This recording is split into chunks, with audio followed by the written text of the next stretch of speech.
अपने नाज़रीन तक पहुंचाएंगे। जुडिशल कमीशन ऑफ पाकिस्तान का इजलास इख्तिताम पजीर हो गया है। चीफ जस्टिस याहिया आफरीदी की जेर सदारत इस इजलास में आईनी बेंच के सरबराह के लिए जस्टिस अमीनुद्दीन का नाम फाइनल कर लिया गया है। मजीद इसी बात करेंगे। डॉनिस के नुमाइंदे उमर मेहताब बर्नी हमारे साथ मौजूद हैं। उमर, बताइएगा, जस्टिस अमीनुद्दीन का नाम फाइनल कर लिया गया है, आपके पास क्या तफसीलात हैं? जी बिल्कुल, आज सुप्रीम कोर्ट में चीफ जस्टिस याहिया अफरीदी की जेर सदारत जुडिशल कमीशन ऑफ पाकिस्तान का इजलास हुआ, जो कि अब इख्तिताम पजीर हो चुका है। और अभी तक जुडिशल कमीशन ऑफ पाकिस्तान की जानिब से कोई एलामिया जो है वो जारी नहीं किया गया। ताहम हमारे जराए ये बताते हैं कि जुडिशल कमीशन ऑफ पाकिस्तान के इजलास के दौरान आईनी बेंच के सरबराह के लिए जस्टिस अमीनुद्दीन का नाम जो है वो फाइनल किया गया है। जराए का मजीद बताना है कि जस्टिस अमीनुद्दीन खान की सरबराही में 7 रुकनी आईनी बेंच कायम करने का फैसला जो है वो किया गया है। जुडिशल कमीशन में आईनी बेंच का फैसला 7 और 5 के तनासुब से हुआ। जराए के मुताबिक chief justice Yahya Afridi, justice Mansoor Ali Shah, justice Munib Akhtar, इसके अलावा उमर अयूब और शिबली फराज की जानिब से जो है इस फैसले की मुखालिफत की गई। लेकिन ताहम जो अक्सरियत थी जुडिशल कमीशन में वो इस फैसले के हक में थी, तो ये जो है वो अक्सरियती राय के साथ जो है वो मंजूर किया गया है। 7 रुकनी बेंच जो है वो आईनी बेंच बनाया जाएगा और इसी हवाले से ये पेशरफ सामने आई है। अब से कुछ ही देर बाद जुडिशल कमीशन ऑफ पाकिस्तान का जो एलामिया है वो भी जारी हो जाएगा, जिसमें मजीद तफसीलात भी सामने आएंगी। जी अच्छा उमर, ये बताएगा क्या कोई मजीद नाम भी सामने आए हैं, और ये भी बताएगा कि जो मुखालिफत की गई है वो किन की जानिब से की गई है? देखें, आज जब ये फैसला लिया गया तो हमारे जराए ये बता रहे हैं कि chief justice Yahya Afridi, justice Mansoor Ali Shah, justice Munib Akhtar, Umar Ayub और शिबली फराज की जानिब से जो है इस फैसले की मुखालिफत की गई। ताहम जो हुकूमती अरकान थे, इसके अलावा अटॉर्नी जनरल ऑफ पाकिस्तान और वफाकी वजीर कानून भी जो है जुडिशल कमीशन का हिस्सा हैं, उनकी जानिब से जो है इसकी ये फैसला जो है वो लिया गया है। तो अक्सरियती तौर पर जो है इसको मंजूर किया गया है और 7 रुकनी आईनी बेंच का कयाम जो है वो अमल में लाया जाएगा। जस्टिस अमीनुद्दीन जो हैं इस आईनी बेंच के सरबराह होंगे। इस आईनी बेंच की तश्कील के हवाले से आपको बताता चलूं तो आईनी बेंच में जो है वो तमाम सूबों से जो है एक मुनासिब जो नुमाइंदगी होगी इन आईनी बेंचेस में वो शामिल होगी। तमाम सूबों से जजेस लिए जाएंगे और इसको तश्कील किया जाएगा। मजीद नाम जो है अभी सामने नहीं आए, ताहम अब से कुछ ही देर बाद जो जुडिशल कमीशन ऑफ पाकिस्तान का एलामिया है वो जारी होगा, जिसमें मजीद नाम भी जो हैं वो शामिल हो जाएंगे। जी सही, उमर अपने साथ हमारे साथ ही रहेगा। इस वक्त ब्यूरो चीफ इस्लामाबाद इफ्तिखार शराजी हमारे साथ मौजूद हैं। शराजी साहब, आईनी बेंच की सरबराही के लिए जस्टिस अमीनुद्दीन का नाम फाइनल कर लिया गया है, आप इस पर क्या कहेंगे?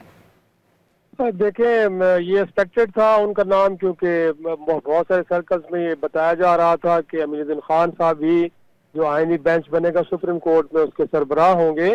लेकिन बड़ी हैरान कुन बात है कि जब चीफ जस्टिस का तकर्रुर का मामला आया तो वहाँ पे जो सीनियर तरीन जजेस थे उनमें से अगरचे जो तीसरे नंबर पे मौजूद थे याहिया अफरीदी साहब, उनको पिक किया गया और जो टॉप के 2 सीनियर थे उनको इग्नोर किया गया। पर अब आईनी बेंच की जब तश्कील का मरहला आया तो इस मौके पे भी उन्होंने मुनीब अख्तर साहब को भी और जस्टिस मंसूर अली शाह साहब को इग्नोर किया है।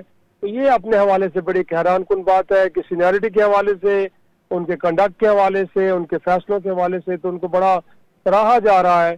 लेकिन जब इस बेंच की तश्कील का मरहला आया है तो इस मौके पे गोया के उनसे जो है वो इन दोनों लोगों के नामों को इग्नोर करके, तो अगेन हम कह सकते हैं कि 5वें नंबर पे अमलन जो शख्स मौजूद था बतौर जस्टिस और जो है, तो ये बड़ी हैरान कुन बात है एक तरह से उनका नाम पिक किया गया है। और जाहिर सी बात है, जैसे मैंने कहा कि इससे पहले एक मिल रहे थे तो शायद वो अगले आईनी बेंच के सरबराह होंगे और उन्हीं का नाम लिया जाएगा। तो उसके अकॉर्डिंगली हुआ, क्योंकि आपको मालूम है कि जब इससे पहले जस्टिस का तकर्रुर हो रहा था तो उस वक्त भी जस्टिस याहिया अफरीदी का नाम हुकूमती हल्कों में लिया जा रहा था और फिर अल्टीमेटली जब इंतखाब हुआ तो जस्टिस याहिया अफरीदी साहब का ही हुआ बतौर चीफ जस्टिस।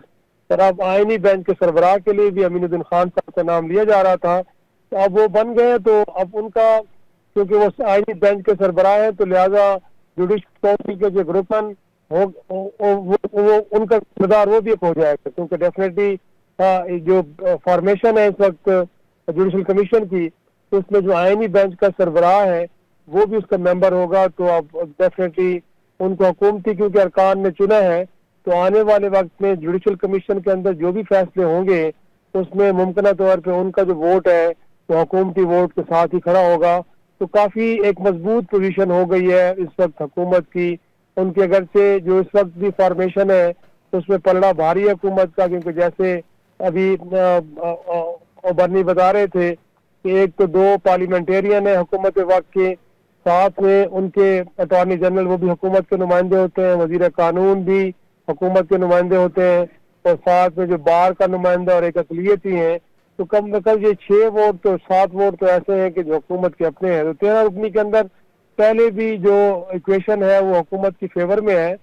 तो अब अमीनुद्दीन खान साहब को भी क्योंकि उन्होंने अपॉइंट किया है तो मेरे ख्याल में उनका वोट उनके साथ हो जाएगा। तो देखिए अब इस दौरान हमने देखा है कि अब आज जो जस्टिस मंसूर अली शाह साहब का मुनीफ अख्तर साहब का खत है वो भी मंजर आम पे आया है, जिसमें कहा गया है कि फुल कोर्ट के सामने 26 मियानी तरमीम का मामला उठाया जाना तय हुआ था, लेकिन उस हवाले से के अंदर न 4 नवंबर को ये केस लगाया गया न उसके बाद लगाया गया।